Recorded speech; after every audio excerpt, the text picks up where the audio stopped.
Good morning, everyone. Welcome to our Uniform Services Q&A this morning.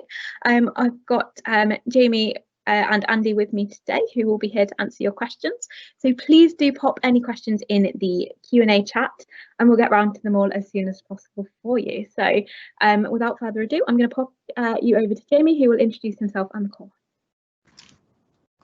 Hi everybody, my name's Jamie Appleby. I'm the course leader for Uniform Public Services at Stevenson College. At present, we run two Uniform Public Service courses. We run the Level 2 course, which is a one-year course, which is GCSE standard. And we also run the Level 3 course, which potentially is a two-year course. Both courses are designed to prepare you for life in the services, whichever route that is that you would prefer to take. So we do work quite closely with the armed forces, including the RAF, the Navy, the Army, and also the blue light services, so the emergency services, including the police, fire and rescue, and the prison service. Do you want me to carry on? Lovely. Sorry, I muted myself there. So we've had our first question, and someone's asked if they need to wear a uniform and the kind of clothing that they'll need to wear at college. Can you talk a bit about that? Yeah. So initially, when a student enrolls, we just ask them to come dressed in all black for the first couple of weeks. So we basically ask them to provide a plain black polo shirt. They wear black combat trousers and black military style waterproof boots. But within the first 2 weeks of joining the course, we give them the opportunity to purchase uniform from our college. That uniform carries all of the college branding, and it identifies the learner as a Uniform Public Service student. So as you can imagine, that the clue is in the question. Because it's a Uniform Public Service course, we're very hot on uniform and the way a learner presents themselves in their standards of personal presentation. So it is important that when the learner acquires the uniform, that they wear it on a daily basis. And certainly it is designed to do its role and to protect the learner as well. So not only does it look smart, it's also personal protective equipment. If we're out in open spaces, forest land, woodland, then the garments are rip proof, waterproof, and obviously potentially, if we're tramping across wet soggy ground, you do need some kind of sturdy footwear. So yes, there is a uniform and quite a strict code of uniform. Lovely, thank you. So we've had another question just come through. Someone's asked, do you get a chance to do work experience with the services that you're interested in? That's always a difficult one. Uniform Public Services is probably one of the most difficult vocations to organise a valuable work experience for. Purely really because of health and safety constraints. We tend as much as possible to get over that hurdle by presenting learners with numerous opportunities to take part in day trips, off-site visits, field trips and residentials. So as much as we can, yes, we do try and get work experience placements. Unfortunately, there are not always enough placements available for the numbers of students we get. But I say we overcome that hurdle by making sure that the students get out and about and actually experience at first hand for themselves what life is like as a firefighter or a prison officer or a response officer for the police force. So we do work quite well with our local service providers. Lovely, thank you very much for that. We've had one more question. Can you do other courses at the same time, for example, sport? I'm going to give Jamie a rest because Jamie's been talking for a while there. So I think I can answer this one. So in terms of other courses, the public services, Jamie, you can please feel free to correct me. The public services courses are full-time courses, so it wouldn't give you the opportunity to take part in any other course as well. The only subjects it would allow you to take part in is English and maths. If you haven't passed your English and maths before coming onto the courses, then they would be timetabled into your program. We will be offering some, so if you can't do any other courses, like I said, we will be offering some form of enrichment next year, so you would be able to take part in their college sports teams as well. Lovely. And obviously the UPS students will very much benefit from the sports facilities that we've got at our Brooksby campus, which is fantastic. Yeah, I think as well, in terms of some of the units that are delivered in public services are very transferable to the sports courses. The fitness testing, the fitness training elements are certainly transferable over. So lovely, thank you. We've actually had a few questions come in all at once, so bear with me 1 second.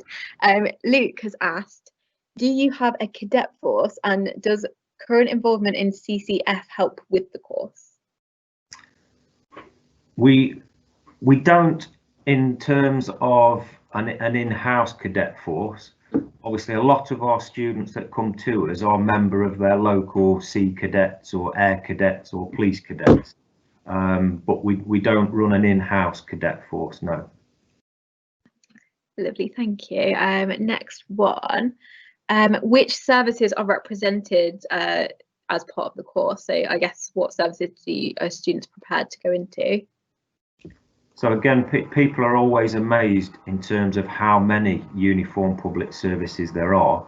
The most common ones, the ones that people tend to show the most interest in, are the military to start off with, so the RAF, the Navy and the Army, then the blue light services, the police force, fire and rescue and the prison service, but also then, you know, there are other uniform public services that sometimes get overlooked, such as Coast Guard, Customs and Excise, Border Control, Mountain Rescue. You know, all of those are emergency services and come under uniform public services, but perhaps are not as popular as things like the police force in the military. But the beauty of the courses are, because the course is assessed via continual assessment, it's assessed via coursework. On a lot of the units, to some extent, you can tailor your coursework around the specific public service that you intend on entering.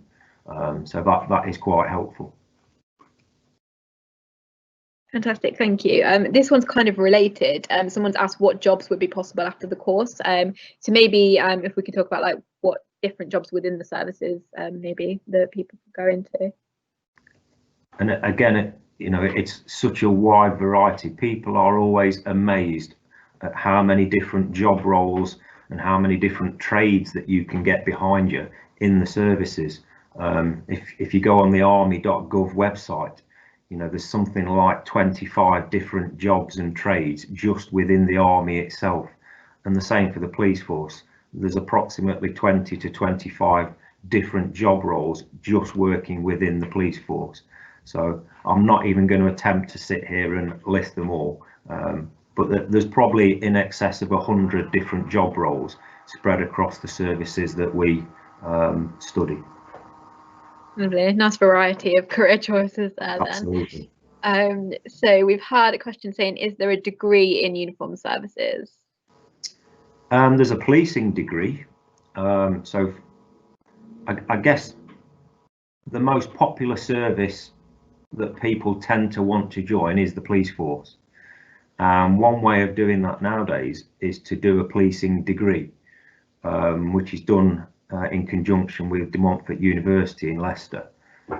So we do have recruiters that come in on behalf of Leicestershire Police Constabulary, and they work with some of our level 3 year 2 students who would like to start that process of applying to do the policing degree apprenticeship. Saying that is a fantastic opportunity. if you are considering joining the police force, because it's on the job training and you get paid for the luxury of doing it at the same time. I think the starting salary is something around £17,000 a year.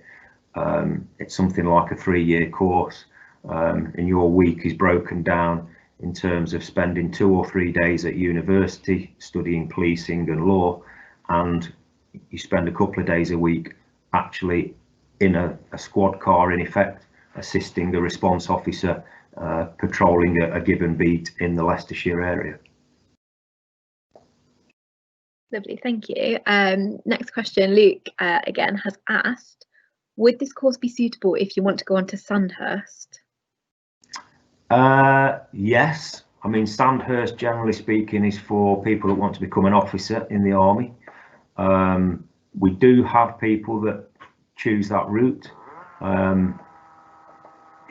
It is quite difficult to get to Sandhurst and become an officer in the army. A lot of the people that express an interest in the military that come to us tend to want to just become a basic soldier first of all and just do their basic training. But certainly by doing a uniform public service course, what we intend to do is to set high standards of behaviour, attitude, appearance, timekeeping, your ability to work on your own, your ability to cooperate in a team, and to be able to adapt and overcome to different situations. So I would say yes, it will stand you in good stead. I think it's also fair of me to say though that doing a uniform public service course is by no means a golden ticket to getting entry into any of the uniform services. I think people, I like to make people 100% aware on day one that just because you've passed the uniform service course with us, that doesn't guarantee you entry into any of the services. What it will do is in a selection process, on a selection day, or when you're in a line of recruits, it will hopefully make you stand out as a person that has been drilled in terms of standards of behaviour, your ability to take in information and to meet a given task within a deadline. So it's a starting point. It raises you above the rest of the recruits. Lovely, thank you. Had another question. Not sure if we'll be able to answer this. If I did this course, could I join in with musical activities at the college? So we don't really, as far as I know, have sort of music enrichment programs that you can do on the side. But obviously, if that's something you wanted to do sort of with fellow students, I'm sure we could set up sort of something like that. We do have a student services team who can help with that.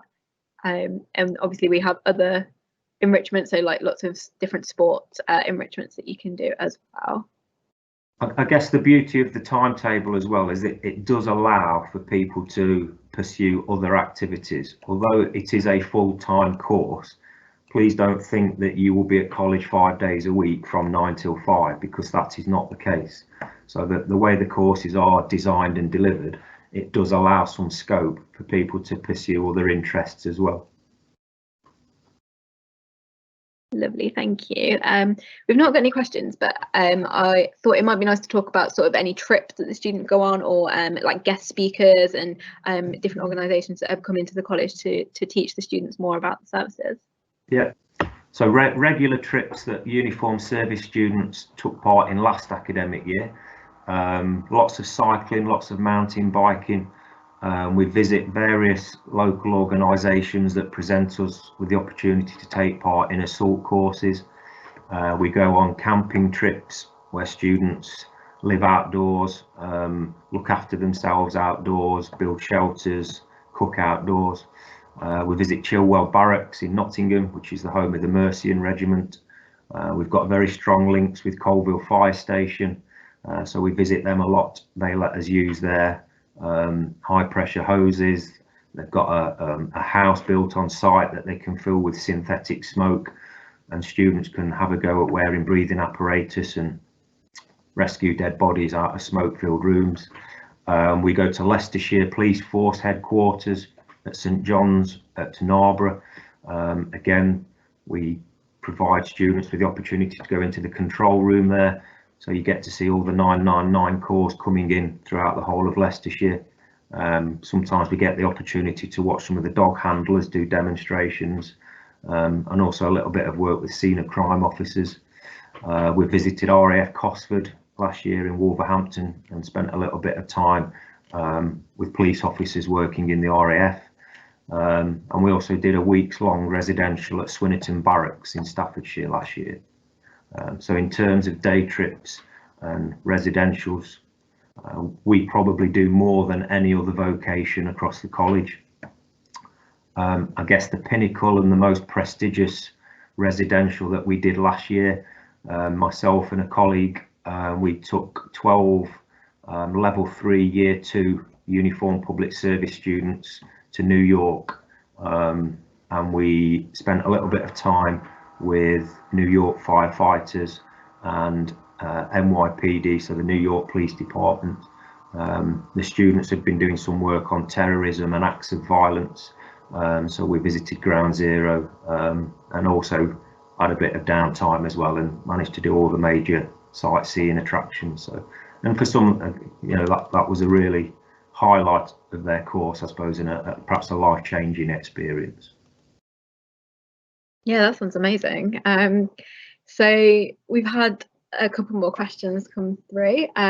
So Luke has asked, could you please say a bit about how many days are spent in college, what a typical college day would look like, how many people are on the course? Okay, so in terms of how many people are on the course, I guess an average size group at the moment is probably about 14, 15 in a group. If there was 15 in a group, chances are there'd probably be about 5 females, about 10 males. And the majority, probably half of the people in the group would want to join the police force. The rest are split between the military and the other blue light services. In terms of an average week at college, chances are you'll be in 3.5 days, possibly 4 days. You'll probably find you have at least 1 day a week where you don't have to actually attend college. Obviously, you're not enrolling on a uniform public services course. You're enrolling on a study program, and that study program obviously includes tutorial sessions, maths and English, and one-to-one sessions as well. We say normally the course is spread over about 3.5-4 days a week, starting at 9 o'clock in the morning. Most lessons are finished by about 4:15, 4:30 in the afternoon. We have a mid-morning tea break of 15 minutes. Lunch is 45 minutes, and we have a mid-afternoon tea break of 15 minutes as well. Lovely, thank you. We did have another question, I can't find it now. Someone's asked about dog handling and whether that's something they could look into within the course. It's not something that we touch on in any great depth or detail. Really, the only interaction we have with dogs is when we go to Leicestershire Police Force headquarters, and sometimes we'll be given a tour of their kenneling facilities, and we get to watch some demonstrations with police officers who are dog handlers. We have in the past been fortunate enough to take part in some demonstrations with the army, but again, it is not something really that we spend any great time on, if I'm completely honest. Lovely, thank you. I will just mention, to add to that we do some short courses in with the canine side of things. So we do like a canine psychology and training. So if that is something that you're interested in, maybe doing that on the side might be quite useful for you. I'll put some links in the chat so you can look into that. So they're full cost courses. I believe we subsidise them for our students, so you get a little discount if you are a full-time student with us. But yeah, so that's something you could look into. We do a couple of different canine related short courses, so definitely look into those as well.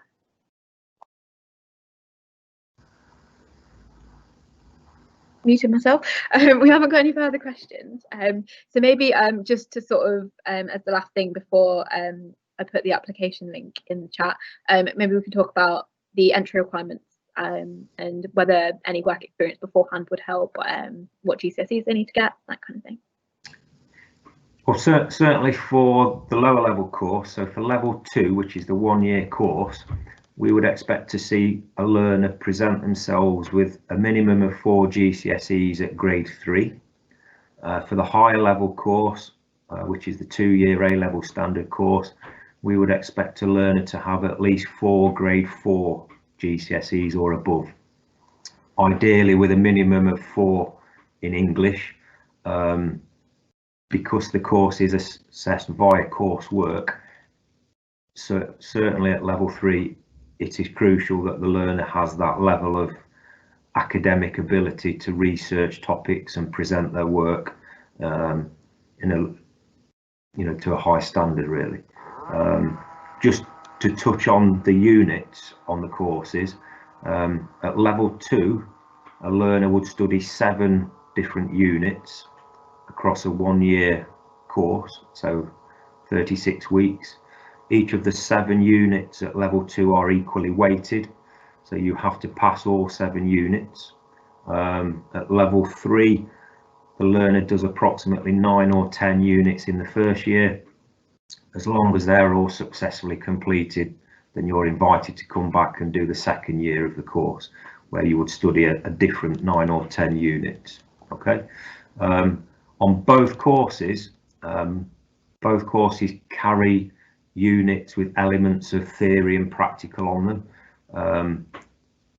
Certainly the theory-based units tend to be delivered more in a classroom environment, so subjects like custodial care, career planning, emergency incidents, government policy, equality and diversity, crime and its effects on society. Those type of units are more theoretical, so you would probably find that the majority of that delivery would be in a classroom using textbooks and other methods of research, whereas other units on both courses perhaps have more of a practical element to them.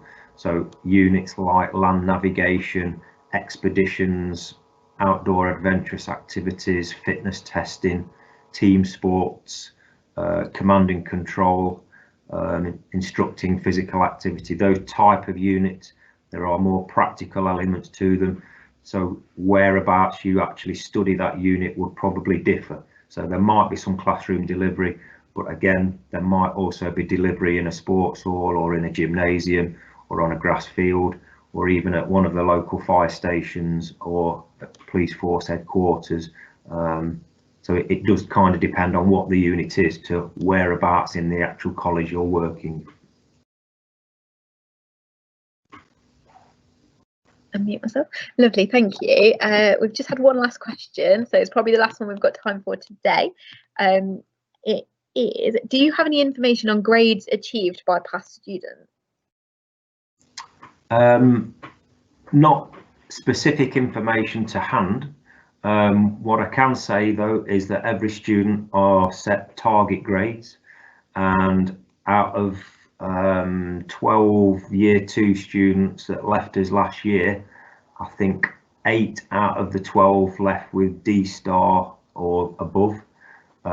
So lots of distinction profile students. We do have students that progress on to university.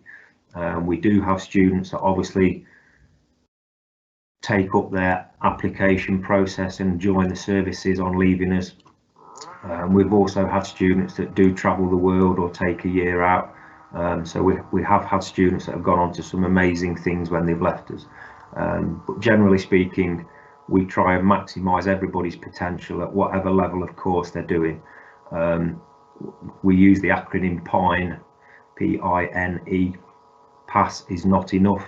So we expect everybody to attempt all the pass, merit and distinction criteria. Anybody that's familiar with the BTEC system, you're not given the luxury where you can just coast along at a pass level. So we will try and maximise everybody's potential from day one. Lovely, thank you. Just following on from from that Luke's asked again, is there an element of choice in the units that you study, and where can I find a list? I've popped a link in the chat so you can see the list of the modules. Obviously modules are always subject to change, but that's kind of a general idea for you. But Jamie, do you just want to touch on whether there's an element of choice or whether all of the modules are compulsory? Well, there is an element of choice, but not from the learner's point of view. So the course leader has the luxury of being able to choose the units at the beginning of the academic year, and that choice is largely made on the facilities that are available, the staff that's in place, the skill set and the experience of the staff that are delivering the units. So unfortunately, it's not the case where the learners themselves actually choose the units that they're going to study. Obviously, what you can do, as I said earlier, though, is you can tailor your coursework around your potential interests. For example, if it was a fitness testing unit and your ultimate aim was to become a police officer, then you would be preparing yourself to undergo the fitness tests to get into the police force, which tends to be the bleep test and the push and pull test. Lovely, thank you. We've not got any questions in the box. I think it'd be a quite good time to sort of wrap things up. So thank you very much to everyone for joining us today. I've popped an email address in the chat. If you do have any further questions, our course inquiries team will pick that up and they'll pass them on to Jamie or Andy to answer those for you. And if you have any sort of questions throughout the day, we've got several other live Q&As happening, so if you are interested in other subjects, do feel free to join them. I'll also put a link in the chat to our application form. We are taking applications now, so definitely check that out. It's just an online application form, very easy to fill in, and as soon as we receive that, we'll get an interview scheduled for you with our tutors. Luke has said thanks for all your help, so there you go, Jamie. Someone's Pleasure. Appreciated all your answers today. And yeah, thank you everyone for joining us. We hope you enjoy the rest of the event.